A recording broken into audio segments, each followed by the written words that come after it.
कोतवाली थाना क्षेत्र के जवाजीगंज में स्थित नारायण अस्पताल में एक बार फिर लापरवाही सामने आई है। लोकेंद्र सिकरवार की पत्नी गौरी सिकरवार की विगत दिनों नारायण अस्पताल में डिलीवरी हुई। नवजात बच्ची ने जन्म लिया। हाई डोज इंजेक्शन लगाने से उसकी मौत हो गई। नवजात की मौत हो जाने से परिजनों ने अस्पताल के बाहर काफी हंगामा किया। कोतवाली पुलिस मौके पर पहुंची, परिजनों को समझा बुझाकर मामले को शांत कराया। इस मामले में जब पत्रकारों ने मुख्य चिकित्सा स्वास्थ्य अधिकारी डॉक्टर राकेश शर्मा से इस संबंध में बात की तो उन्होंने कहा, इस मामले की हम जांच कराते हैं। जांच में जो भी तथ्य आएंगे उसके आधार पर अस्पताल प्रबंधन के खिलाफ कार्रवाई की जाएगी। नारायण अस्पताल में हाई डोज का इंजेक्शन लगाने से नवजात बच्चे की मौत का मामला काफी सुर्खियों में आया है। वह इस मामले में नारायण अस्पताल के डॉक्टर राहुल गुप्ता से बात की गई तो उन्होंने कहा, हमारे स्टाफ ने कोई हाई डोज का इंजेक्शन नहीं लगाया है। कुछ ऐसी जानकारी और प्राप्त हुई है कि कुछ ऐसा स्टाफ भी कार्यरत है जो निजी नर्सिंग होम में ना तो जीएनएम डिप्लोमा है और ना उनके पास अनुभव का भी सर्टिफिकेट नहीं है। अगर कोई घटना होती है तो इसका जिम्मेदार कौन होगा? मुरैना से जिला संवाददाता विष्णु पंडित की रिपोर्ट। क्या होगा? इसको ये अपना लड़की हुई है और यहाँ पे डॉक्टर साहब ने हाई डोज लगा दिए हैं और बोला था कि हमको अंदर आने दो, हमने अंदर नहीं आने दिया है, न जच्चा के पास न बच्चा के पास। बच्ची खत्म हो गई। बच्ची खत्म हो गई है डॉक्टर की लापरवाही से। क्या होगा? क्या हुआ है? बच्ची तो अब क्या होगा? बच्ची खत्म हो गई। कैसे? हैवी डोज दे दिया था। किसने? दर्द का डॉक्टर। बच्ची कब खत्म हुई? हाले हो गई थी, वो होने के 2-4 मिनट बाद। डिलीवरी कब हुई थी? पौने दो का टाइम। आज नर्सिंग होम में जो नवजात शिशु ख़त्म हुआ तो उसके बाद परिजनों का कहना है कि आपके स्टाफ की लापरवाही और डॉक्टर की लापरवाही से ये ख़त्म हुआ। तो इस बारे में आप हमें क्या बताएंगे? देखिए, गौरी बेबी ऑफ गौरी करके था, उसके पिता का नाम है लोकेंद्र सिकरवार। ठीक है, इस नाम की महिला सरकारी अस्पताल में एडमिट थी परसों 13 तारीख से, और उसको वहाँ पर प्रसव पीड़ा हो रही थी। डिलीवरी अटेंड नहीं हुई। उसके बाद वहाँ परेशान होकर वो हमारे यहाँ सुबह अगले दिन 14 तारीख को 10 बजे आई। तत्पश्चात उसको वहाँ से ऑपरेशन का बोल के या कुछ भी बोल कर अटेंड नहीं कर रही थी कोई, तो वो इधर आ गई हमारे पास। तो 10 बजे हमारे यहाँ एडमिट हुई और वो प्रसव पीड़ा में थी। बच्चा उसका कम दिन का था। उसके पास जो अल्ट्रासाउंड था और जो समय उसने बताया उस हिसाब से बच्चा प्रीटर्म था, कम दिन का बच्चा था। तो ऐसा हमने उसको बताया, पूरी हमने उसकी कंसेंट ली थी कि बच्चा कम दिन का है, वज़न कम है और बच्चे को समस्या हो सकती है। उसके बाद अस्पताल में आने के 3 घंटे के भीतर ही उसकी लगभग 2:15 बजे उसकी डिलीवरी नॉर्मल हो गई थी। डिलीवरी के वक्त मैं बच्चों का डॉक्टर हूँ तो मैं वहाँ उपस्थित था। जब बच्चा डिलीवर हुआ तो जो जच्चा थी उसकी माँ उसके साथ मौजूद थी। एक फीमेल अटेंडर हमेशा रहता है। तो बच्चा उस समय रोया नहीं था। उसकी धड़कन थोड़ी बहुत 40-50 चल रही थी, जो बच्चे के हिसाब से बहुत कम रहती है। मैंने तुरंत उसको बच्चे को रिसक्सिटेट किया, उसको बैग एंड मास्क वेंटिलेशन भी दिया 30 सेकंड तक। उसके बाद भी बच्चे में कोई धड़कन नहीं आई, सांस नहीं आई। फिर मैंने उसको बच्चे को इंट्यूबेट किया, ट्यूब डालकर कृत्रिम हवा अपने हाथ से दी 1 मिनट तक।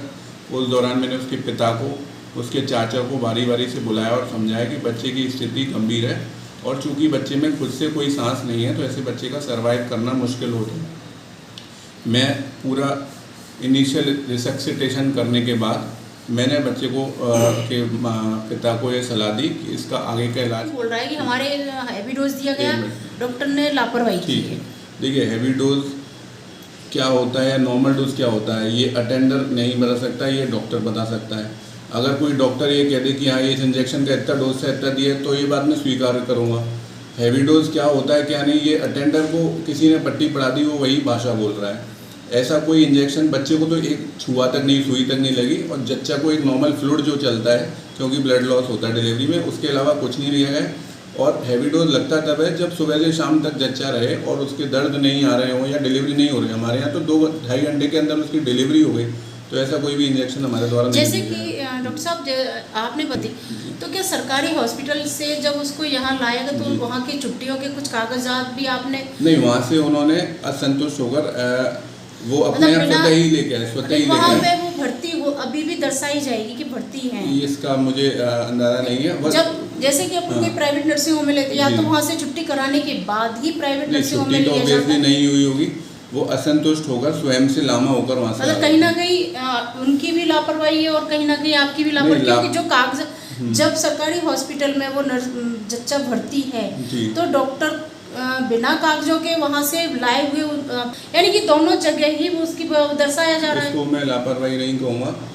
कई बार अपन इलाज कराने जाते हैं, जब व्यक्ति संतुष्ट नहीं होता है या उसको उसके हिसाब की केयर नहीं मिलती है तो वो दूसरी जगह जाना प्रेफर सरकारी करता है। हॉस्पिटलों की ये नियम है अगर कोई क्या वहाँ ये पे भी- सरकारी कागजों पर है होगा, ना? हमारे पास नहीं। नहीं आपके यहाँ नहीं है ना, वहाँ पे वो भर्ती दर्शाया जा रहा होगा ना वो मर्जी, अगर हाँ वहाँ पर क्यों वहाँ पे से- भी आप बता रहे हो कि भर्ती था, बिल्कुल वहाँ फिर पर उसके साइन बाद किए। असंतुष्ट होके वो यहाँ लाया जी, है। जी। तो क्या आपने एक बार उनसे ये कागज मांगे थे कि क्या ऐसा उसमें आपके प्रॉब्लम है नहीं, जिससे ऐसे कागज उन्हें दिए नहीं- मौखिक बोल दिया और आपने इस बात को विश्वास कर लिया था ऐसे क्या? कागज दिए नहीं जाते। अगर सरकारी से वो स्वयं से आया है तो वहाँ उसको फाइल पे साइन कराया होगा। बाकी उसने ये बताया वह भर्ती था तो डिलीवरी नहीं हो रही थी, इसलिए वो यहाँ पर ले आया। वहाँ पे उनको ऑपरेशन का बोला तो वो नहीं तो वो सुबह लोग जाने लगा। रेफर करते हैं ना कि आप जहाँ चाह रहे हैं वहाँ हम आपको रेफर कर देते हैं।